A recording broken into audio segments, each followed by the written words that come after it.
Bueno, bienvenidos a todos. Bienvenidos a esta nueva entrevista. El día de hoy nos acompaña el ingeniero Mario Terceros.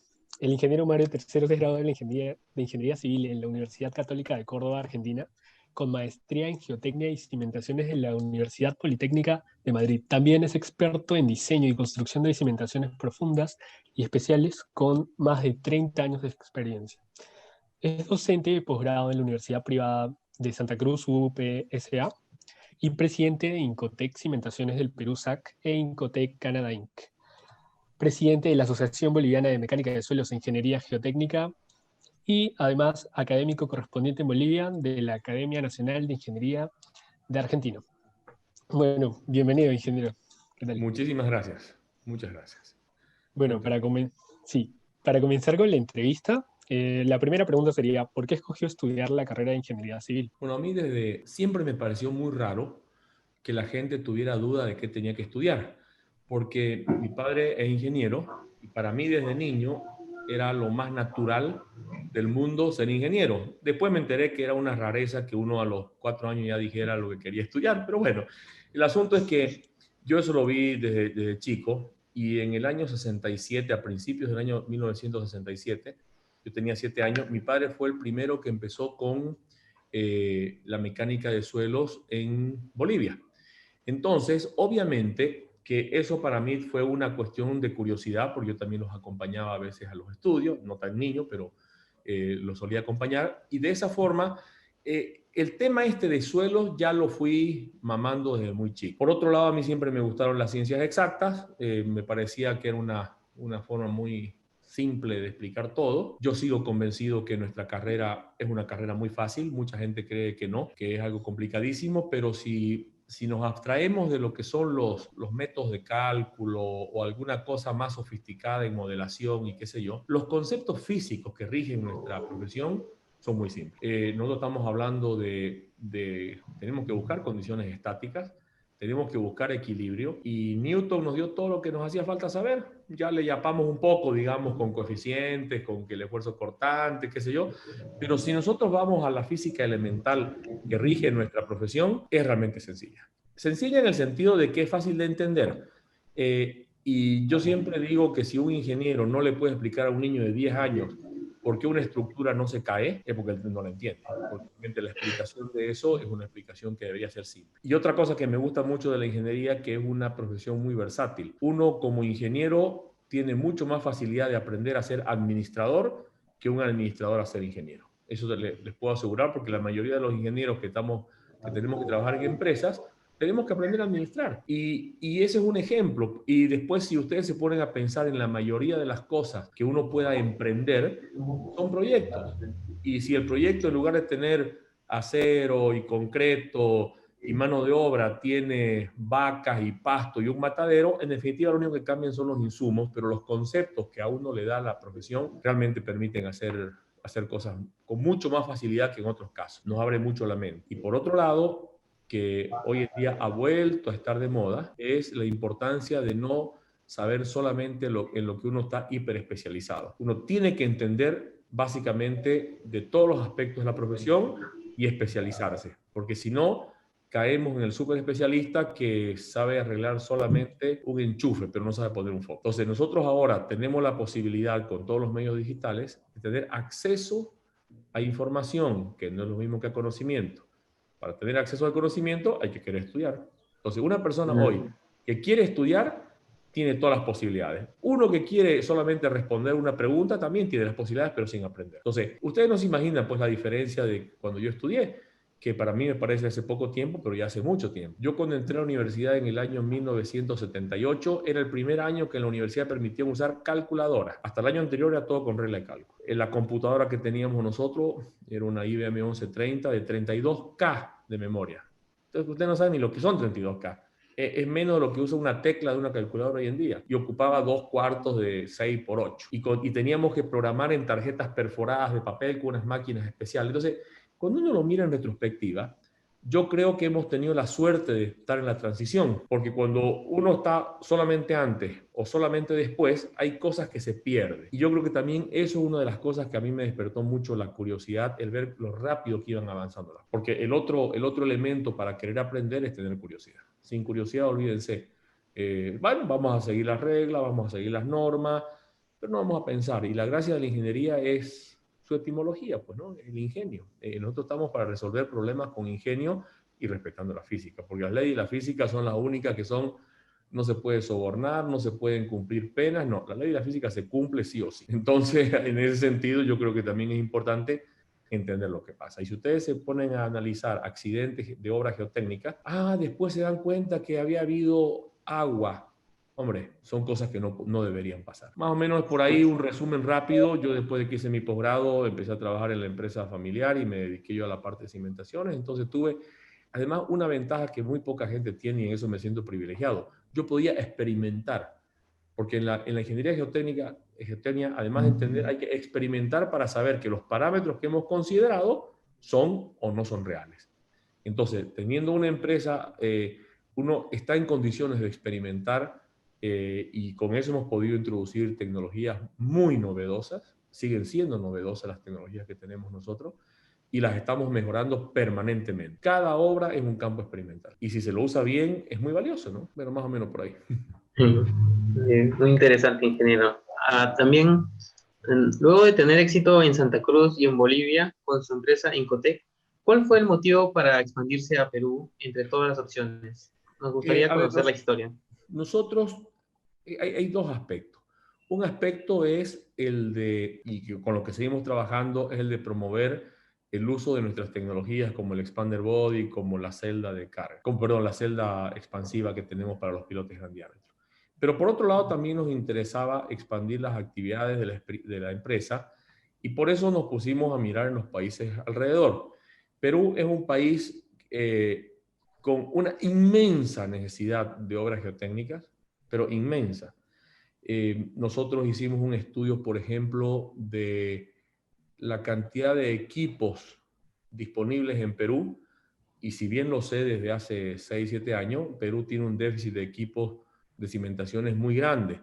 Entonces, cuando uno ve eso, ve que es un país con proyectos y ve que hace falta, uno dice, es acá. Uno no cuenta con lo que nos pasa en todos nuestros países, que es la burocracia, que las cosas tardan mucho, que vino el niño, que no le demos plata a los gobernadores porque se la van a robar, se las quedó el gobierno, no hizo nada. Entonces, toda esa burocracia que tenemos en los países latinoamericanos, a uno a veces lo desanima. Pero de hecho, yo sigo convencido que el mercado peruano debe ser, bueno, el brasilero es otra escala, es un continente, pero yo creo que debe ser el mercado más importante que hay para obras geotécnicas en toda Latinoamérica. Entonces, sin contar México y Brasil, saquémoslo porque son casos excepcionales, pero de los otros, sin lugar a duda, porque el Perú tiene problemas de infraestructura, mejor dicho, necesidades en infraestructura, en minería, en inversión privada, tiene suelos complicados por todos lados. Entonces, además, estamos al lado. Antes teníamos 2 vuelos por día, ahora no tenemos ni uno, bueno, creo que hay uno de nuevo después de no sé cuántos meses, pero eso es por otras razones, pero considero que las necesidades del Perú son grandes. Y nuestro enfoque, si ustedes se fijan en nuestra página web o lo que hemos conversado, nuestro enfoque no es ir a competir en el mercado tradicional. Obviamente que tenemos que poder hacer un pilote de gran diámetro, porque si no, no tiene sentido una empresa de cimentaciones. Pero nosotros tenemos por lo menos unas 6 tecnologías que son las únicas que tenemos en Perú. Tenemos los pilotes de gran desplazamiento, tenemos el Cutter Soil Mixing para hacer muros de suelo cemento, tenemos el Expander Body, tenemos martillo vibratorio para instalar micropilotes por vibración con o sin Expander Body, de gran desplazamiento o tubería. O sea, tenemos una serie de técnicas que también es un poco aprovechar la experiencia previa. Porque si uno tiene la experiencia, el mercado boliviano es infinitamente pequeño. Y con toda esa experiencia hay un mercado que tiene necesidades, pues ahí nos hemos volcado también para eso. Ya hemos abierto por el tema del Expander Body oficina en Brasil, en Panamá, en Canadá y en Estados Unidos. Y ya hemos hecho proyectos en Brasil, en Panamá es comercial, hemos hecho proyectos en Boston y un proyecto pequeño en Vancouver y estamos ahora viendo unos proyectos más importantes. Porque en definitiva, lo que la gente busca cuando está haciendo una obra geotécnica, sobre todo en cimentaciones y anclajes, es el tiempo, la calidad y el costo. Son las variables y dependiendo del grado de desarrollo del país, lo más importante es la calidad y el tiempo y de último el costo. Y lo digo así porque en nuestros países el costo es lo más importante, precisamente porque nos fijamos más en el detalle de costo que en el detalle de calidad o de ahorro de tiempo. Pero de todos modos, si uno tiene... A ver, ¿cuál es el sentido de la tecnología? No sé qué opinan ustedes, pero el sentido de la tecnología es mejorar las cosas, hacer procesos que ya quedaron obsoletos que sean mejores, es decir, más rápido, más económico y de mejor calidad. Entonces, ese es el concepto, porque si yo les traigo un invento en que yo hago una solución maravillosa y me cuesta 10 veces más por tonelada o el 10% más, no tienen por qué aceptarlo, porque tenemos una alternativa que lo hace a un precio mejor y que no me afecta. Un símil muy interesante es la medicina. Si ustedes se fijan cómo ha evolucionado sobre todo el tema de imágenes en medicina, la radiografía fue la reina hasta hace 25 años o 30, pero cuando empiezan a salir los nuevos métodos, nadie lo cuestiona. Y en realidad los cambios tecnológicos son muchísimo mayores que los cambios tecnológicos que podemos introducir nosotros en las cimentaciones. Entender lo que es una resonancia magnética moderna es algo que realmente es de otro planeta. Es de otro planeta en comparación a lo que era una radiografía, y ese salto todavía no lo tenemos en la construcción. Nosotros, por ejemplo, estamos convencidos y estamos empezando cada vez más a digitalizar la información que obtenemos en las obras geotécnicas. Porque si yo digitalizo, tengo innumerables ventajas. En primer lugar, tengo una base de datos que me permite aprender sobre ese lugar. En segundo lugar, es una base de datos que la puedo revisar cuantas veces quiera. La puedo compartir. Puedo hacer investigación. Si ustedes hacen cualquier obra, ya sea una estructura de acero, de concreto armado, de excavación, de lo que sea, y no sacan datos, perdieron información valiosa. Entonces, muchos clientes, y en eso muchos colegas nuestros tampoco ayudan, dicen, no, ¿cómo vamos a gastar tanto en instrumentación? Oye, si uno instrumenta o hace pruebas de carga, se puede ahorrar fortunas y evitar accidentes como los que hemos visto en todo el mundo, no solo en Perú. Aquí, en Turquía y en la China, que se caen edificios, que se caen muros, que se pudieron prevenir con gastos menores. Eso ya es la siguiente generación, son ustedes. Mis hijos, que también son ingenieros, están entrando fuerte con eso, pero el tema de la digitalización es fundamental, porque vamos a digitalizar a un dinosaurio. Un pilote de concreto armado sigue siendo igual que hace 100 años, pero hace 100 años no teníamos los instrumentos que tenemos ahora. Entonces, si nosotros sabemos que el dinosaurio corre a tal velocidad, pesa tanto y come tanto, es distinto que si no sé nada, ¿no es verdad? Entonces, nosotros en la construcción, en comparación con otros rubros de la economía, somos más cerca de los dinosaurios que de las aves modernas. En cambio, las comunicaciones y la medicina están mucho más avanzadas. Claro, muy cierto, ingeniero, de verdad. Bueno, pasando a otro tema, nosotros conocemos que siempre realiza el Congreso de Fundaciones Profundas en Santa Cruz, Sí. y queríamos saber la historia o el motivo detrás de realizar el primer congreso. Bueno, se las voy a contar porque yo creo que vale la pena. Nosotros empezamos a trabajar muy fuerte con la firma Bauer en el 2011, 11 y 12. Entonces, con mi hermano, porque mi padre fundó la empresa, él ya no está a cargo porque es una persona mayor, mi hermano y yo somos los que estamos a cargo, de hecho mi hermano ahora es el presidente de la empresa. Nos sentamos así como en agosto del año 2012 y dijimos, pucha, tendríamos que hacer algo ya que estamos con esta tecnología que es tan espectacular para difundirla mejor. Entonces, yo me acordé que cuando se empezaron a desarrollar los expander bodies en Suecia en 1980 y tanto, el doctor Rainer Massage era el asesor técnico de la empresa sueca y con el que había hecho yo una gran amistad. Entonces, lo llamé para preguntarle si a él le interesaría venir a dar unas charlas y qué sé yo. No estaba de vacaciones, pero yo me acordé que él es muy amigo del profesor Felenius, que también es sueco. Entonces lo que hice fue buscar en internet, encontré que en la página de Felenius estaba su teléfono, y para mí, si alguien pone su teléfono es porque se lo puede llamar, tan sencillo como eso. Entonces yo lo llamé por teléfono y le dije, mire, yo soy fulano de tal, soy amigo de Rainer y quisiera invitarlo a participar en unas charlas. Él me dijo, mire, yo soy sordo, porque es sordo el hombre, apenas le entiendo, pero por lo que entiendo voy a estar fascinado. Mándeme un correo. No, pues le mandé un correo, por supuesto me dijo que sí. Y la ventaja de la ignorancia es que inmediatamente me dijo, oye Mario, pero 2 charlas es muy poco, ¿no querés que invitemos a otra gente? Claro, le dije, usted tranquilo, usted ve a quiénes invitamos. Y ahí empezó a invitar más gente. Entonces yo me acordé de otros que yo conocía en la Argentina, en Brasil, el profesor de Kurt. Y dije, ya, pues invitémoslo. Sí, pero un día es poco, que sean 2. Bueno, ya que estamos, porque sean 3 días, perfecto. Entonces después de los 3 días, Felenio, o sea, en la organización me dice, oye, sería bueno que demos unos cursos de mis métodos de diseño y de otras cosas. Perfecto, hagamos cursos. Entonces hizo un día de curso. Entonces de pronto teníamos lo que iba a ser una charla de 1 o 2 personas, teníamos 12 invitados, 4 días de organización. Claro, y yo, todo el mundo feliz, hasta que tenés que... no, y ahí no termina la cosa. Y me dice Felenio, pero ya que estamos, ¿por qué no hacemos un campo experimental de pilotes con los expander bodies y con otros? Pero perfecto, le digo. Y le metimos. Entonces, para eso hacía falta instrumentación. Entonces, él es amigo de gente de Vertec, que es una de las grandes productoras de... Esas son las de los CPT, perdón, los de... una de instrumentación geotécnica. Nos dieron a precio regalado. La celda Osterberg, la bidireccional. Él es también amigo de esa gente. No solo que nos regalaron la celda y mandaron a los técnicos, sino que después mandaron a uno de los directores para hacer los ensayos.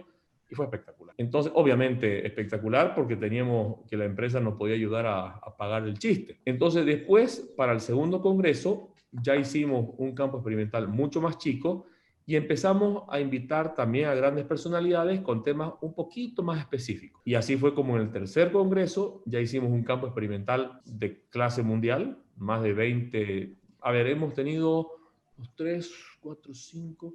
por lo menos 12 tecnologías distintas de pilote. Instalamos inclusive un grupo entero y ensayamos un grupo entero. Todos los pilotes tenían 5 o 6 tipos de ensayos de suelo. SPT, SPT con torque, CPTU sísmico, dilatómetro sísmico, presiómetro, ondas superficiales. O sea, no faltó nada. Y eso para cada pilote. Entonces, conseguimos generar ya interés. Hoy en día, hace 2 semanas, encontré un artículo escrito por una universidad iraní donde usan los datos de nuestro campo experimental para una tesis de grado. Y esa era la intención, de que gente de afuera se diera cuenta que hay esta información valiosa. Entonces, la historia del primer congreso en realidad es que uno queda picado. El problema es que no siempre uno consigue los apoyos que hace falta y a último momento puede doler, pero para mí siempre la satisfacción es mucho mayor porque hemos conseguido no solo fijar a Santa Cruz como un centro de altísimo nivel internacional en los congresos de geotecnia, sino que también hemos conseguido que mucha gente se beneficie de los contactos que hemos conseguido generar en los congresos. En el primer congreso había un muchacho que estaba terminando su tesis de maestría en Córdoba, la estaba terminando, y por el solo hecho de haber estado con el profesor Felenius durante 2 semanas haciendo los ensayos, cambió su tesis a un trabajo que lo dirigió él. Entonces, no es lo mismo que una persona con 60 años de experiencia me dirija una tesis y me ayude a entender, a que no. Entonces, cuando él tiene hoy en día una duda, no me llama a mí, lo llama directamente al profesor Felenio. Y eso para mí es una gran satisfacción porque uno lo que consigue es ampliar la red de contactos de la gente. Hoy en día, y esa gente, mientras más sabe, es más generosa. Eso es una, en realidad para mí es una identidad. Cuando uno que tiene mucha fama es medio tonto, no hay que confiar. Por ejemplo, el doctor Alba ha venido en todos nuestros congresos desde el principio y hemos hecho una buena amistad, que eso ayuda a pensar en otras cosas diferentes. Entonces, lo que nosotros queríamos era traer a Bolivia lo más representativo de varios países. Aquí ha estado, bueno, el profesor Robertson, que ustedes lo conocen, ha estado el profesor Marchetti, que ya murió, ahora es su hijo, Diego, el que viene, de la Argentina, Bardés Friso, de Brasil, de Kurt, que todos sus métodos, ha venido Militinsky, o sea, hemos conseguido, Roger Frank, que es la autoridad mundial en presiómetro. Entonces, y no es un tema de vanidad, es decir, oye, yo tengo una duda, porque mi expander no está comportando como yo pensaba. Yo le escribo a Roger Frank y él me dice, mira Mario, yo pienso esto. Entonces, permite llevar la discusión a un nivel diferente. Y eso enriquece mucho a nosotros como empresa, enriquece a todos los participantes porque pueden acceder a esas personas sin ningún trámite y enriquecen el conocimiento local. Porque si no, uno sigue haciendo lo mismo. A ustedes les va a pasar en su vida profesional. No, ¿para qué vamos a cambiar esto si funciona lo anterior? Sigamos con el estetoscopio y mirándonos la lengua y no hacer una tomografía. Entonces, es un poco lo mismo, ¿no? Y ese es un poco el cuento sobre los congresos. El del año que viene, por supuesto que con esta situación de pandemia es muy probable que no se realice durante el año. Muchos de los profesores, yo hablo con 4 de ellos y ninguno quiere hacerlo por Zoom. Dice, no, a nuestra edad lo que nos gusta es relacionarnos con la gente, queremos conversar y queremos ir a comer a tu casa y nada de hacerlo por internet. Entonces, habrá que esperar, digamos. Pero por ejemplo, las jornadas geotécnicas bolivianas de hace poco, ese modelo lo vamos a seguir haciendo desde la Asociación Boliviana y también como Incotec. Nos gustaría hacer, si no se puede hacer el Congreso el año que viene, por lo menos hacer, no sé, pues unas 5 conferencias lindas para que la gente también se mantenga en onda, ¿no?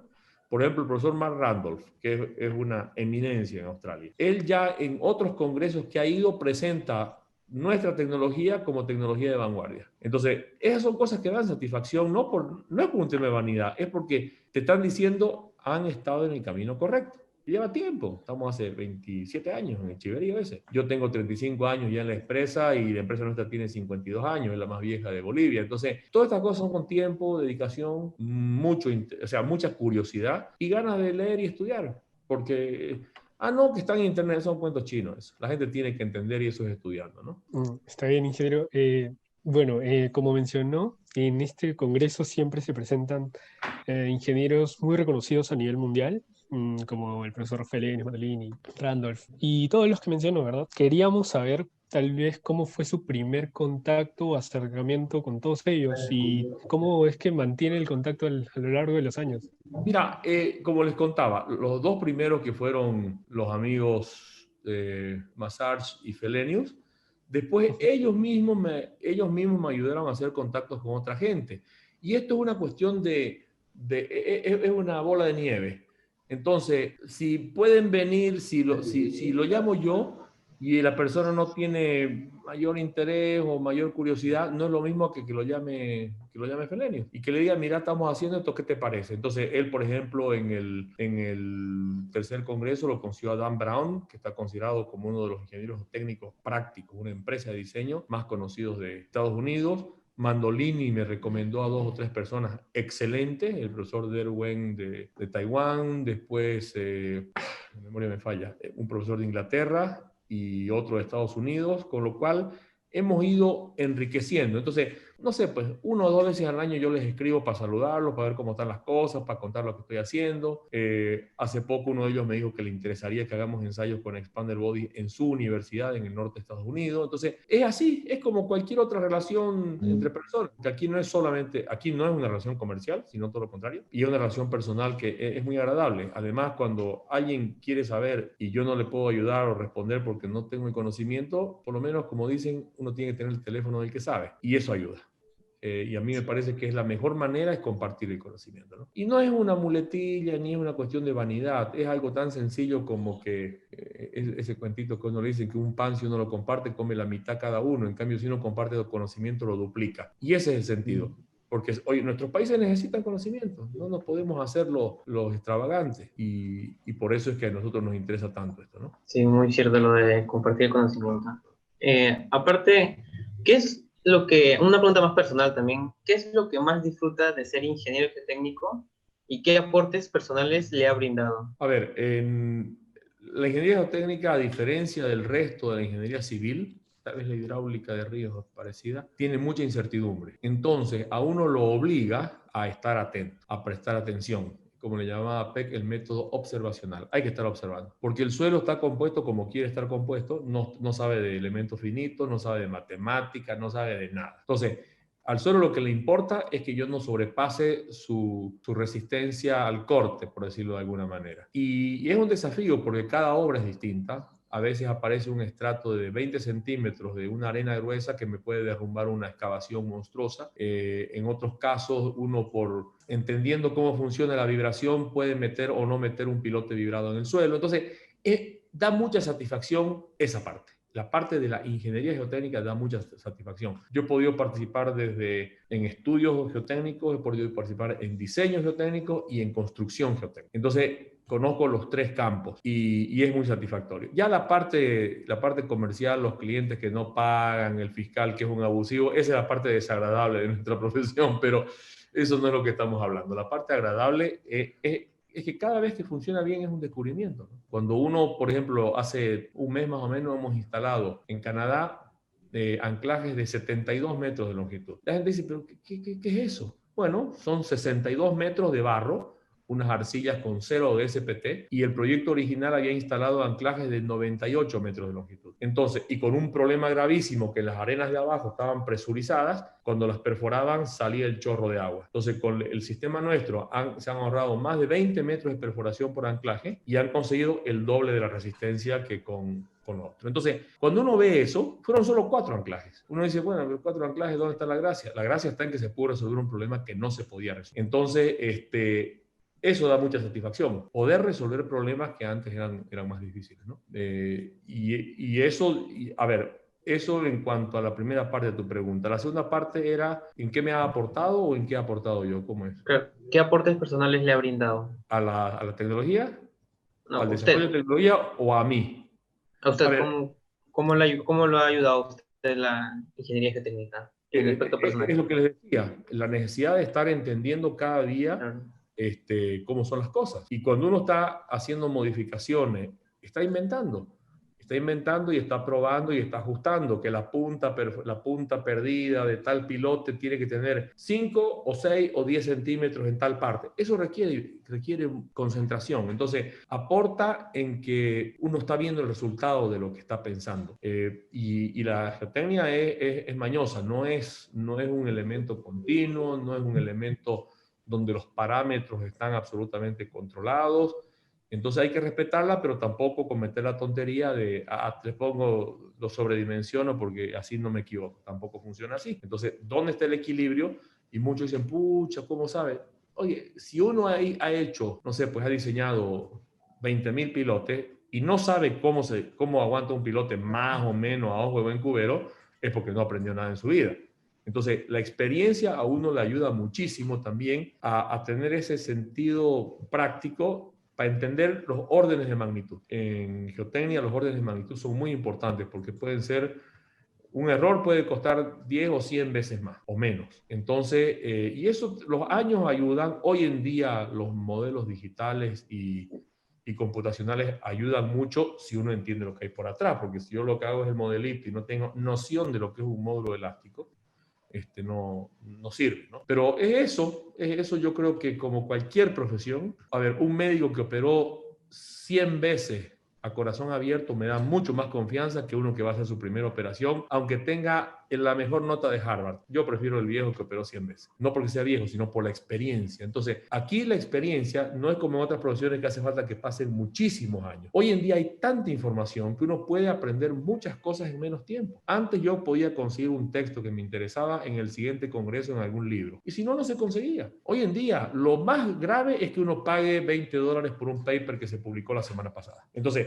hay una diferencia muy grande, ¿no? Y en eso a uno le aporta, sobre todo a uno le aporta las ganas de inventar, las ganas de mejorar lo que está haciendo. Y eso da mucha satisfacción, la verdad. Muy interesante, ingeniero. Y también un poco más del tema de docente. ¿Cómo cree usted que puede fomentar el juicio crítico ingenieril en los estudiantes? Ya que cualquiera puede reemplazar una fórmula, pero no todos son capaces de evaluar la situación en la que se encuentran. No, a ver, de hecho, es como todo. Si uno no entiende, no sirve nada. Entonces, y eso del juicio crítico no es solamente para la ingeniería, es para todos los actos de la vida. Si uno recibe una información que lo impresiona de alguna manera, pero uno no hace un juicio crítico sobre eso, no averigua la fuente, uno puede cometer los errores que se cometen a diario. No solamente los fake news, ahora estamos con elecciones en Bolivia el próximo domingo y la cantidad de barbaridades que salen en las redes y que gente educada lo cree porque no ha mirado un poquito, es impresionante. Entonces, el juicio crítico es parte de la educación de cualquier persona y en particular de los profesionales. Porque una cosa que muchas veces, y no sé si se lo han dicho a ustedes, pero los profesionales tenemos la obligación de educar a los clientes. El cliente que no es ingeniero no tiene por qué saber la importancia de hacer ensayos de carga, de hacer más sondeos. A nosotros nos ha pasado muchas veces que en inversiones monstruosas la gente dice, pero ¿para qué vamos a hacer 4 sondeos? Hagamos uno porque mi tío hizo otro a 2 kilómetros y usemos eso. Entonces, esa es responsabilidad nuestra como profesionales, que la persona esa entienda. Y si entiende, puede tener juicio crítico. Si no, no puede tener juicio crítico. Porque, o sea, ¿cómo puedo juzgar algo que no entiendo? Porque me dijeron que no sirve. Bueno, digamos que eso está más cerca de la adivinanza y de la brujería. Y es uno de los grandes problemas que tenemos en la geotecnia con el diseño de los pilotes. La mayoría, por no decir todos los códigos, establecen, definamos la capacidad y le aplicamos un factor de seguridad.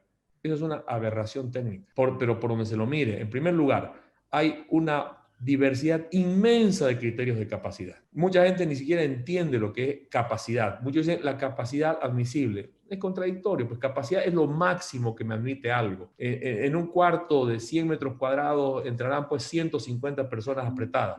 Ahora, ¿cuál es la carga de servicio? No es por un factor de seguridad así nomás.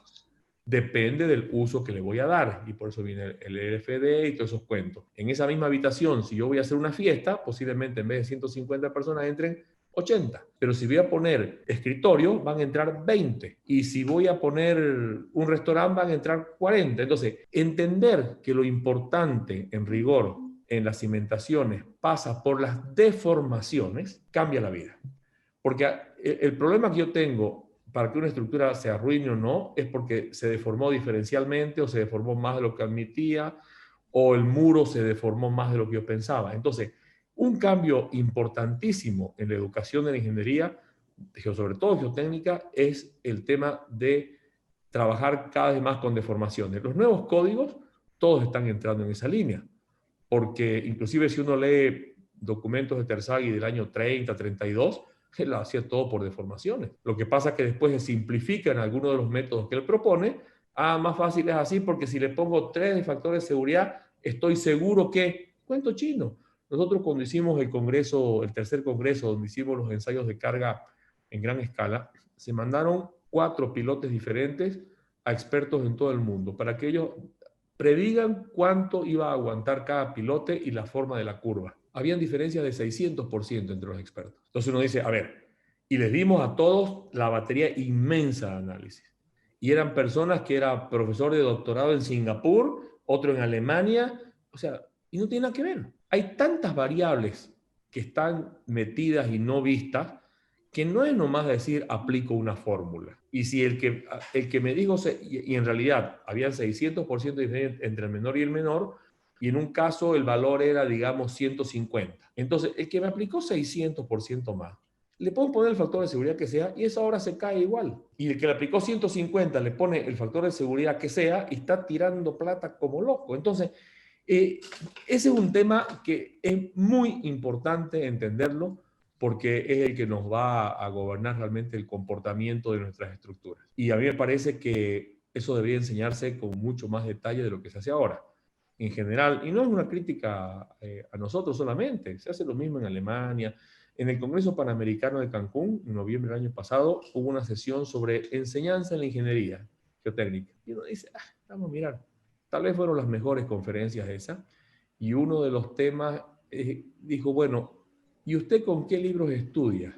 Con los que estudiaba mi padre, y él estudió con los que estudiaba su padre. Entonces resulta que el libro más moderno que está usando en enseñanza de la geotecnia tiene 20 años, si tenemos suerte, y no puede ser así. Entonces nosotros necesitamos entender la importancia de cómo funcionan las estructuras geotécnicas. Y eso es más conceptual que numérico. Entonces, cuando entendemos eso, se abre otro mundo, ¿no? Muy cierto lo que dice, ingeniero. Bueno, la siguiente pregunta es un poco más personal, no sé. ¿Qué significa para usted la geotecnia? Bueno, es un poco lo que hablábamos antes, ¿no? La geotecnia como tal, a ver, no hay ninguna obra humana que no haya estado apoyada en el suelo. Todas, hasta el avión más grande lo construyeron apoyado en el suelo. Entonces, si yo entiendo, y una cosa curiosa, la palabra geotecnia la inventó el abuelo de Felenius, que es el famoso método de Felenius de los círculos deslizantes para estabilidad de taludes. Y eso vino de la combinación de lo que eran los geólogos y los técnicos que se encargaban de agrimensura y de otras cosas. Estoy hablando del año 1920. Entonces, en realidad, si ya lo queremos rizar el rizo, básicamente nosotros somos los técnicos de la tierra, los técnicos del suelo, los que podemos entender o tratar de entender cómo se porta el suelo. Entonces, ahí hay partes que son investigación y partes que serán construcción y partes que serán diseño, lo que sea. Pero la geotecnia en realidad, yo creo que es la parte de la ingeniería, desde mi punto de vista, más interesante precisamente por las incertidumbres que tiene. A muchos, en algunos lugares le dicen, ahí viene el brujo, digamos, cuando llegaba el geotecnista, ¿no? Porque les podía decir. Y lo grave del asunto es que pueden haber 5 personas que sobre el mismo tema tengan 5 resultados y 5 criterios distintos. Entonces, no, o sea, suena gracioso, pero imagínense lo que es para un cliente decir, no, un ratito. Este tipo me dice que aguanta 500 y vos me dices que aguanta 150, pues ¿qué hago? Entonces, la geotecnia para mí es eso, es entender cómo funciona el suelo sobre el cual las obras humanas están o metidas o apoyadas. Y entender eso a veces es muy difícil, ¿no? Hay un libro que se llama La ingeniería como arte o el ingeniero como un artista, es una biografía de Terzaghi, que está en la biblioteca de la ASE, de la American Society of Civil Engineers, y cuando empieza el libro, hablando de la vida de Terzaghi, mencionan a un famoso geólogo que había en Austria, que él decía qué rocas iban a haber cuando excavaran túneles. Estamos hablando de 1900, por ahí. Y nunca encontraban la roca que él decía. Entonces después, cuando tenían problemas, iban y reclamaban y le decían, oiga, pero usted me dijo esto. No, pues que si yo supiera de verdad cuál es la roca, sería rico, le dijo. Entonces, ¿cuál es la anécdota de eso? De que un tipo con más o menos criterio y le echaba un chute que no sabe para dónde va. Hoy en día eso ya no pasa. Hoy en día eso ya, o sea, no pasa igual que antes, pero pasa por falta de cantidad de estudios. Entonces, la geotecnia tiene también esa gracia de que a veces uno se tiene que animar a decir, a ver, en base a lo que he visto, a lo que he aprendido, otros proyectos similares, yo me imagino que esto no debería tener tales problemas. El me imagino es porque ya uno pasó por varios problemas antes, ¿no? No es una cuestión de, como decía un profesor mío, que la geotecnia, el método más común es el de los 5 dígitos oscilantes. ¿Ustedes lo conocen? ¿No? No. Más o menos, esos son los 5 dígitos oscilantes. Entonces, claro, uno no puede hacer todo con el masomenómetro, tampoco. Eso solamente sirve para los criterios de escala. Si Alejo les ha comentado algo del túnel bajo el río de la Plata, ahí no funciona nada más que la sofisticación más alta en modelación, pero con una cantidad de información de una validez impresionante. No funciona otra cosa, porque eso es dinámico, eso se va cambiando, que cuando puse una dovela más, que cuando el río subió 1 metro menos. Entonces, la geotecnia permite todo eso. A mí me gusta mucho el diseño conceptual de geotecnia. Y, o sea, entenderlo cómo es la cosa. Y ya después tenemos gente que nos puede hacer unos modelos espectaculares. Entonces, ahí es donde uno ya interactúa. Así que, mira, a ver, si vos me estás diciendo que ese elemento que, por lo que hemos ensayado, aguanta 100 y a vos te está dando 1000, te estás equivocando por un 0, por lo menos. Pero si uno no lo ha hecho antes, no sabe si hay error o no. Entonces, el trabajo en equipo, por lo menos lo que es diseño conceptual, que tiene que ver con este espíritu crítico, juicio crítico que ustedes hablaban, es importante. Es como las estructuras. La gente cree que ser estructuralista es ser calculista. No, es ser diseñador de estructuras. El cálculo es la consecuencia, es el modelo matemático del diseño que yo he hecho. Cualquiera le puede meter datos a una computadora y cualquiera puede calcular, cualquiera por supuesto de una forma muy amplia, pero no cualquiera es un buen diseñador de estructuras. Y esa es la gracia en esto, diseñar bien, ¿no? Cierto, ingeniero. Ahora una pregunta también un poco académica y personal, que podría ser, ¿qué habilidades busca o quisiera encontrar en un estudiante y futuro ingeniero geotécnico? Y Primero que nada, que tenga unas ganas de aprender y que tenga interés, que no hay que estarlo arreando, porque si uno, para arrear, digamos que ya hoy en día hay mucha gente muy competente que le pone interés, que estudia, que aprende más de lo que supuestamente debería saber. Nosotros en la empresa tenemos como práctica, tenemos una biblioteca no inmensa, pero y cuando hay un tema yo consigo artículos de todos lados y se los paso a mi gente y que lean y que estudien y que aprendan. Porque para mí eso es fundamental. Y por supuesto muchas ganas de trabajar, porque Está bien, digamos, hay gente que tiene habilidades para más cosas que otros. Por ejemplo, hay gente que tiene una habilidad tremenda para dirigir obras y eso tiene mucho que ver con la famosa inteligencia emocional. Hay otros que no, hay otros que son fantásticos para hacer los estudios de los proyectos, generar los presupuestos, sugerir modificaciones técnicas. Pero en todos los casos hace falta una actitud positiva, porque el mundo va muy rápido. Y si uno tiene que estar arreando y que no es esa la intención. Lo que yo busco y lo que busca el mercado en general es la gente que diga, está bien, yo soy casi un cuaderno en blanco, porque esa es la realidad hasta que uno no mete práctica, pero con muchas ganas de entender y de aprender. Y en general nosotros en las empresas tenemos como una función secundaria, es formar a la gente en los temas técnicos. Y aquí en Bolivia, cuando nuestra gente, digamos, porque se acabaron los proyectos, porque vino la pandemia y qué sé yo, para los que salen de la empresa después es mucho más fácil encontrar trabajo por el hecho de haber estado trabajando con nosotros, porque saben que somos estrictos en esas cosas y nos gusta que la gente aprenda. Yo he llegado a escuchar, bueno, uno escucha muchas cosas en su vida y a veces estupideces inmensas. Yo llego a escuchar gente que decía, ¿cómo pues le van a enseñar tanto? Después te va a hacer competencia. Y eso lo he escuchado de profesores míos en la Argentina en alguna oportunidad. Entonces, eso es una barbaridad, porque mientras más, además, uno para enseñar ya tuvo que haber pasado experiencia antes, entonces uno al fondo acaba sabiendo un poco más. Y esa es la gente que a uno le puede ayudar a resolver problemas porque entiende lo que uno está pensando.